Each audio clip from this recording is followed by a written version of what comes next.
ರಾಯಚೂರಲ್ಲಿ ಎಲ್ಲ ಪ್ರಗತಿಪರ ಸಂಘಟನೆಗಳೆಲ್ಲರೂ ಸೇರಿ ನಾವು ಅದನ್ನ ವಿರೋಧ ಮಾಡಿದ್ದೀವಿ.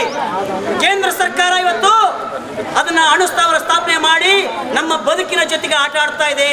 ಕೇಂದ್ರ ಸರ್ಕಾರ ವಿರುದ್ಧ ಕಾರ್ಮಿಕ ನೀತಿ ಖಂಡಿಸಿ ಜೆಸಿಟಿಯು ಮುಷ್ಕರ. ಕೇಂದ್ರ ಮತ್ತು ರಾಜ್ಯ ಸರ್ಕಾರಗಳು ಕಾರ್ಮಿಕ ವಿರೋಧಿ, ರೈತ ವಿರೋಧಿ, ಜನ ವಿರೋಧಿ ನೀತಿಗಳನ್ನು ಅನುಸರಿಸುತ್ತಿದ್ದು, ಕೂಡಲೇ ಕಾರ್ಮಿಕರು ಮತ್ತು ರೈತ ವಿರೋಧಿ ನೀತಿಗಳನ್ನು ರದ್ದುಪಡಿಸಬೇಕು ಎಂದು ಪ್ರಧಾನಮಂತ್ರಿ ನರೇಂದ್ರ ಮೋದಿಜಿ ಅವರಿಗೆ ತಹಶೀಲ್ದಾರರ ಮೂಲಕ ಮನವಿ ಸಲ್ಲಿಸಿ ಒತ್ತಾಯಿಸಿದರು. ನಗರದ ತಾಲೂಕು ಪಂಚಾಯಿತಿಯ ಆವರಣದಿಂದ ಬಸವರಥ ತಹಶೀಲ್ದಾರ್ ಕಚೇರಿಯವರೆಗೆ ಜೆಸಿಟಿಯು, ಸಿಐಟಿಯು, ಎಐಯುಟಿಯುಸಿ ಸೇರಿದಂತೆ 10 ಸಂಘಟನೆ ವತಿಯಿಂದ ಫೆಬ್ರವರಿ 12ರಂದು ಗುರುವಾರದಂದು ಪ್ರತಿಭಟನಾ ಮೆರವಣಿಗೆಯನ್ನು ನಡೆಸಲಾಯಿತು.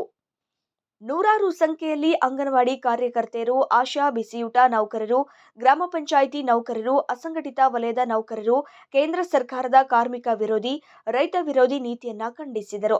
ನಂತರ ಸಿಐಟಿಯು ತಾಲೂಕು ಅಧ್ಯಕ್ಷರು ಎಚ್ ಶರಫುದ್ದೀನ್ ಪೊತ್ನಾಳ್ ಹಾಗೂ ಎಐಯುಟಿಯುಸಿ ಮುಖಂಡರು ಚನ್ನಬಸವ ಜಾನೇಕಲ್ ಮಾತನಾಡಿ, ದೇಶದಲ್ಲಿದ್ದ 26 ಕಾರ್ಮಿಕ ಕಾನೂನುಗಳನ್ನು ರದ್ದುಗೊಳಿಸಿರುವ ಕೇಂದ್ರ ಸರ್ಕಾರ ಅವುಗಳನ್ನು 4 ಕಾರ್ಮಿಕ ಸಂಹಿತೆಗಳನ್ನಾಗಿಸಿದೆ. ಕೇಂದ್ರದ ಬಿಜೆಪಿ ಸರ್ಕಾರ ಕಾರ್ಪೊರೇಟ್ ಕಂಪನಿಗಳ ಹಾಗೂ ಬಂಡವಾಳಗಾರರ ಒತ್ತಡದಿಂದ ವಿದ್ಯುತ್, ದೂರ ಸಂಪರ್ಕ, ಕಲ್ಲಿದ್ದಲು ಗಣಿಗಾರಿಕೆ, ರೈಲ್ವೆ, ಹೆದ್ದಾರಿ, ಬಂದರುಗಳೆಲ್ಲವೂ ಖಾಸಗಿ ಕಾರ್ಪೊರೇಟ್ ಕಂಪನಿಗಳಿಗೆ ವರ್ಗಾಯಿಸಲಾಗುತ್ತಿದೆ. 8 ಗಂಟೆ ಕೆಲಸದ ಅವಧಿ, ಕಾಯಂ ಕೆಲಸ, ಕೆಲಸಕ್ಕೆ ತಕ್ಕ ವೇತನ, ಸುರಕ್ಷತೆ, ಮುಷ್ಕರದ ಹಕ್ಕು, ಸಂಘ ಕಟ್ಟುವ ಹಕ್ಕು ಇನ್ನಿತರ ಹಕ್ಕುಗಳನ್ನು ಇಲ್ಲದಾಗಿಸಿ ಕಾರ್ಮಿಕರನ್ನ ಗುಲಾಮರನ್ನಾಗಿಸಲು ಕೇಂದ್ರ ಸರ್ಕಾರ ಕಾರ್ಪೊರೇಟ್ ಬಂಡವಾಳದ ಪರ ರೂಪಿಸಿರುವ ಕಾರ್ಮಿಕ ವಿರೋಧಿ 4 ಸಂಹಿತೆಗಳನ್ನು ರದ್ದುಪಡಿಸಬೇಕು. ಇವತ್ತಿನ ಬೆಲೆಗಳಿಗೆ ಅನುಗುಣವಾಗಿ ಎಲ್ಲ ಸಂಘಟಿತ, ಅಸಂಘಟಿತ, ಗುತ್ತಿಗೆ ಕಾರ್ಮಿಕರು ಮತ್ತು ಸ್ಕೀಮ್ ನೌಕರರಿಗೂ ರಾಷ್ಟ್ರ ವ್ಯಾಪ್ತಿ 26,000 ಹಾಗೂ ರಾಜ್ಯ ವ್ಯಾಪ್ತಿ 36,000 ಕನಿಷ್ಠ ವೇತನ ನೀಡಬೇಕು. ರಾಯಚೂರು ನಗರದಲ್ಲಿ ಅಣು ವಿದ್ಯುತ್ ಸ್ಥಾವರ ಸ್ಥಾಪನೆಯನ್ನ ಕೂಡಲೇ ನಿಲ್ಲಿಸಬೇಕು. ನೂರಾರು ಜನ ಆಶಾ, ಅಂಗನವಾಡಿ, ಬಿಸಿಯೂಟ, ಹಾಸ್ಟೆಲ್ ಕಾರ್ಮಿಕರು, ರೈತರು, ಯುವ ಜನರು, ನಾಗರಿಕರು ಸಹಿ ಮಾಡಿ ಬೆಂಬಲಿಸಿದರು. ರಾಯಚೂರಲ್ಲಿ ಎಲ್ಲ ಪ್ರಗತಿಪರ ಸಂಘಟನೆಗಳೆಲ್ಲರೂ ಸೇರಿ ನಾವು ಅದನ್ನ ವಿರೋಧ ಮಾಡಿದ್ದೀವಿ. ಕೇಂದ್ರ ಸರ್ಕಾರ ಇವತ್ತು ಅದನ್ನ ಅಣುಸ್ಥಾವರ ಸ್ಥಾಪನೆ ಮಾಡಿ ನಮ್ಮ ಬದುಕಿನ ಜೊತೆಗೆ ಆಟ ಆಡ್ತಾ ಇದೆ. ಈಗಾಗಲೇ ನಮ್ಮ ರಾಯಚೂರಿನ ಜನ ಸಮಸ್ಯೆ ಎದುರಿಸ್ತಾ ಇದ್ದಾರೆ. ಏಮ್ಸ್ ಸ್ಥಾಪನೆ ಮಾಡ್ರಿ ಅಂತ ಹೇಳ್ಬಿಟ್ಟು 3-4 ವರ್ಷದಿಂದ ಹೋರಾಟ ಮಾಡ್ತಾ ಇದ್ದಾರೆ. ಅದಕ್ಕೆ ಕ್ಯಾರಿ ಅಂತ ಇಲ್ಲ ಸರ್ಕಾರ. ಆದ್ರೆ ಇನ್ನೊಂದ್ ಕಡೆ ಅಣುಸ್ಥಾವರ ತಂದಿದ್ದಾರೆ. ಅದು ಯಾರಿಗೋಸ್ಕರ? 200 ಮೆಗಾವಾಟ್ ಉತ್ಪಾದನೆ ಮಾಡ್ತಕ್ಕಂಥ ಸಂಸ್ಥೆಗಳನ್ನ ತಂದಿದ್ದಾರೆ ಅಂತಂದ್ಬಿಟ್ಟು ಇವತ್ತು ವಿದ್ಯುತ್ನ ಖಾಸಗೀಕರಣ ಮಾಡ್ತಕ್ಕಂಥ ಕಾಯ್ದೆ ಜಾರಿ ಮಾಡಿದ್ದಾರೆ. ವಿದ್ಯುತ್ನ ಮಾರಾಟ ಮಾಡ್ಕೊಳ್ಳೋಕ್ಕೋಸ್ಕರ ದೊಡ್ಡ ದೊಡ್ಡ ಸಂಸ್ಥೆಗಳಿಗೆ ಅನುಕೂಲ ಮಾಡ್ತಕ್ಕಂಥ ಒಂದು ಕಾಯ್ದೆ ತಂದಿದ್ದಾರೆ ಸ್ನೇಹಿತರೆ. ಆದ್ರೆ ಇನ್ನೊಂದು ಕಡೆ ಯುವಕರಿಗೆ ಕೆಲಸ ಇಲ್ಲ ಸ್ವಾಮಿ. ನಮ್ಮ ರಾಜ್ಯದಲ್ಲಿ 2,85,000 ಹುದ್ದೆಗಳು ಖಾಲಿ ಇದಾವೆ. ಯುವಕರು ಕಾಯ್ತಾ ಇದ್ದಾರೆ, ವಯಸ್ಸು ಮುಗಿತಾ ಇದೆ ಅವ್ರದ್ದು. ಉದ್ಯೋಗ ಕೊಡಿ ಅಂದ್ರೆ ಉದ್ಯೋಗ ಕೊಡ್ತಾ ಇಲ್ಲ. ಸೆಂಟ್ರಲ್ ಗವರ್ಮೆಂಟ್ ಅಲ್ಲಿ 10 ಲಕ್ಷಕ್ಕೆ ಹೆಚ್ಚು ಹುದ್ದೆಗಳು ಖಾಲಿ ಇದಾವೆ. ಮೋದಿ ಅವರ ಅಧಿಕಾರಕ್ಕೆ ಬಂದಾಗ ವರ್ಷಕ್ಕೆ 2 ಕೋಟಿ ಉದ್ಯೋಗ ಕೊಡ್ತು ಅಂತ ಹೇಳಿದ್ರು. ಈಗ 11 ವರ್ಷ ಅಂತಂದ್ರೆ 22 ಕೋಟಿ ಉದ್ಯೋಗ ಸೃಷ್ಟಿ ಮಾಡಬೇಕಾಗಿತ್ತು. ಯಾವ ಉದ್ಯೋಗ ಸೃಷ್ಟಿ ಮಾಡಲಿಲ್ಲ. ಬ್ಯಾಂಕು, ರೈಲ್ವೆ, LIC ಎಲ್ಲದನ್ನು ಕೂಡ ಖಾಸಗೀಕರಣ ಮಾಡ್ತಾ ಇದ್ದಾರೆ. ಈಗ 15 ವರ್ಷದಿಂದ ರೈಲ್ವೆದಲ್ಲಿ 24 ಲಕ್ಷ ಜನ ಕೆಲಸ ಮಾಡ್ತಾ ಇದ್ರು. ಈಗ ಕೇವಲ 11 ಲಕ್ಷ ಉಳ್ಕೊಂಡಿದೆ. ಎಲ್ಲದನ್ನು ಕೂಡ ಖಾಸಗೀಕರಣ ಮಾಡಿ ಗುತ್ತಿಗೆ ಕೊಡ್ತಾ ಇದ್ದಾರೆ, ಔಟ್ಸೋರ್ಸಿಂಗ್ ಕೊಡ್ತಾ ಇದ್ದಾರೆ. ಅದನ್ನ ಖಾಸಗೀಕರಣ ಮಾಡ್ತಾ ಇದ್ದಾರೆ. ಇವತ್ತು ಅಂತ ಸಮಸ್ಯೆ ವಿರುದ್ಧ ನಾವೆಲ್ಲ ಕೂಡ ಇವತ್ತು ಒಗ್ಗಟ್ಟಾಗಿದ್ದೀವಿ. ಕೇಳಬೇಕು, ನಾವು ನಮ್ಮ ಊರಿನ ಅಭಿವೃದ್ಧಿಗೋಸ್ಕರ ಕೇಳಬೇಕು. ನಮಗೆ ಸರಿಯಾದ ರಸ್ತೆ ಇಲ್ಲ, ಶೌಚಾಲಯ ಇಲ್ಲ, ಕುಡಿಯೋ ನೀರಿಲ್ಲ. ಇದನ್ನ ನಾವು ಕೇಳಬೇಕು. ಜೊತೆಗೆ ಕಾರ್ಮಿಕರು ನಾವು ಒಗ್ಗಟ್ಟಾಗಬೇಕಾಗಿದೆ. ನಮಗೆ ಇರೋದು ಶತ್ರು ಒಂದೇ, ಅದು ಬಂಡವಾಳಶಾಹಿ ವ್ಯವಸ್ಥೆ. ಪಕ್ಷದವರು ಇವತ್ತು ಬರ್ತಾರೆ, 5 ವರ್ಷಕ್ಕೊಮ್ಮೆ ಬರ್ತಾರೆ, ಓಟ್ ತಗೊಳ್ತಾರೆ, ಹೋಗ್ತಾರೆ. ಆದ್ರೆ ನಮ್ಮನ್ನು ಉದ್ಧಾರ ಮಾಡ್ತಾ ಇಲ್ಲ. ಅವರು ಇವತ್ತು ಶ್ರೀಮಂತರಾಗ್ತಿದ್ದಾರೆ, ಅವರು ಆಸ್ತಿ ಮಾಡಿಕೊಳ್ತಾ ಇದ್ದಾರೆ. ಇದರ ವಿರುದ್ಧ ನಮ್ಮ ಒಗ್ಗಟ್ಟಿನ ಹೋರಾಟ ಬಿಟ್ಟರೆ ಬೇರೆ ದಾರಿ ಇಲ್ಲ. ಅದಕ್ಕೆ ನಾವೆಲ್ಲರೂ ಕೂಡ 10 ಕಾರ್ಮಿಕ ಸಂಘಟನೆಗಳು ಒಂದಾಗಿದ್ದೀವಿ, ಮುಂದೆ ಕೂಡ ಒಂದಾಗಿರ್ತೀವಿ.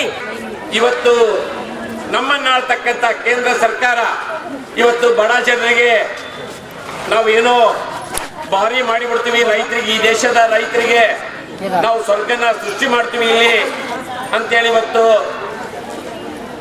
ಕಪ್ಪು ಹಣವನ್ನು ವಾಪಸ್ ತರ್ತೀವಿ. ಪ್ರತಿಯೊಬ್ಬರ ಖಾತೆಗೆ 15 ಲಕ್ಷ ರೂಪಾಯಿ ಹಣ ನೆನಪರ್ಗಿನ ಹಾಕ್ತೀವಿ. ಇಂಥ 10 ಹಲವು ಇವತ್ತು ಸುಳ್ಳುಗಳನ್ನು ಹೇಳಿ ಇವತ್ತು ಬಂದಿರತಕ್ಕಂಥ ಕೇಂದ್ರ ಸರ್ಕಾರ ಇವತ್ತು ಬಡ ಜನರ ಒಂದೊತ್ತಿನ ಊಟಕ್ಕೆ ಏನಪ್ಪರ್ಗಿನ ಇವತ್ತು ಕಲ್ಲಾಗ್ತಕ್ಕಂಥ ಕೆಲಸ ಮಾಡ್ತಾ ಇದೆ. ಅದು ಏನಂತ ಹೇಳಿದ್ರೆ, ಇವತ್ತು ಕಾರ್ಮಿಕ 29 ಕಾರ್ಮಿಕ ಕಾನೂನುಗಳೇನಪ್ಪರ್ಗಿನ ಇದ್ದು, ಅದು ಕಾರ್ಮಿಕರ, ಬಡ ಜನರ, ಸಣ್ಣ ಪುಟ್ಟ ಕೆಲಸ ಮಾಡ್ತಕ್ಕಂಥ ನೌಕರರಿಗೆ, ಸ್ಕೀಮ್ ವರ್ಕರ್ಸ್ಗೆ, ಗ್ರಾಮ ಪಂಚಾಯತ್ ನೌಕರರಿಗೆ, ಆಶಾ ಅಂಗನವಾಡಿ ವರ್ಕರ್ಸ್ಗೆ ಏನಿವತ್ತು ಉಸಿರಾಟ ಮಾಡುವುದಕ್ಕೆ ಒಂದು ಹೊತ್ತಿನ ಊಟ ಸಿಗುವುದಕ್ಕೆ ಪಲಗಿನ ಇವತ್ತು ಈಗಾಗಲೇ 29 ಕಾನೂನುಗಳು ಇವತ್ತು ಜಾರಿಯಲ್ಲಿದ್ದು, ಆದರೆ ಮಾನ್ಯ ಪ್ರಧಾನಮಂತ್ರಿಗಳು ಇವತ್ತೇನು ಅಧಿಕಾರ ವಹಿಸಿಕೊಂಡ ನಂತರದಲ್ಲಿ ಆ 29 ಕಾರ್ಮಿಕ ಕಾನೂನುಗಳನ್ನು ಮರ್ಜು ಮಾಡಿ 4 ಕೋಡೆಗಳನ್ನಾಗಿ ಇವತ್ತು 4 ಸಂಹಿತೆಗಳನ್ನಾಗಿ ಅದನ್ನ ಇವತ್ತು ವಿಂಗಡಣೆ ಮಾಡಿ ಇವತ್ತು ಜಾರಿ ಮಾಡಿರ್ತಕ್ಕಂಥದ್ದು. ನಾವು ಜಾರಿ ಮಾಡ್ತೀವಿ ಅಂತೇಳಿ ಹೇಳಿದಾಗನೇ ಇಡೀ ದೇಶಾದ್ಯಂತ ನಾವು ಹಲವಾರು ಪ್ರತಿಭಟನೆಗಳನ್ನು ಮಾಡಿದ್ದೇವೆ, ರಸ್ತೆ ರೋಕ್ ಮಾಡಿದ್ದೇವೆ, ಬಂದ್ ಆಚರಣೆ ಮಾಡುವುದರ ಮೂಲಕ, ಭಾರತ ಬಂದ್ ಆಚರಣೆ ಮಾಡುವುದರ ಮೂಲಕ ಇವು ಕಾರ್ಮಿಕ ವಿರೋಧಿಗಳಾಗಿದ್ದಾವೆ ಈ ಕಾನೂನುಗಳು. ಈ 4 ಸಂಹಿತೆಗಳನ್ನು ಜಾರಿ ಮಾಡಬೇಡಿ, ಮೊದಲಿರ್ತಕ್ಕಂಥ 29 ಕಾನೂನುಗಳ ಪರಗಿನ ಅವು ಮುಂದುವರಿ ಅಂತಕ್ಕಂಥ ಒತ್ತಾಯವನ್ನು ನಾವು ಮಾಡಿದ್ವಿ. ಆದರೂ ಸಹ ಕೇಂದ್ರ ಸರ್ಕಾರ ಅದನ್ನ ಪ್ರಸ್ತಾಪ ಮಾಡಿದ್ದಲ್ಲೇ ಇವತ್ತು ಆ ಒಂದು 4 ಸಂಹಿತೆಗಳನ್ನು, 4 ಕೋಡ್ಗಳನ್ನು ಇವತ್ತು ಜಾರಿ ಮಾಡಿದೆ. ಇವತ್ತು ಹಿಂಗಾಗೇನೆ ನಾವು ಇವತ್ತು ಇಡೀ ದೇಶಾದ್ಯಂತ ದುಡಿಯುವ ಕಾರ್ಮಿಕರೆಲ್ಲ ನಾವು ಒಗ್ಗಟ್ಟಾಗಿ ಇವತ್ತು JCTU ಅಂತಕ್ಕಂಥ ಒಂದು ಕಾರ್ಮಿಕ ಸಂಘಟನೆಗಳ ಜಂಟಿ ಸಮಿತಿ ಅಂತೇಳಿ ಇವತ್ತು ಮಾಡಿಕೊಂಡು ಇಡೀ ದೇಶಾದ್ಯಂತ ಹೋರಾಟ ಮಾಡ್ತಾ ಇದ್ದೇವೆ.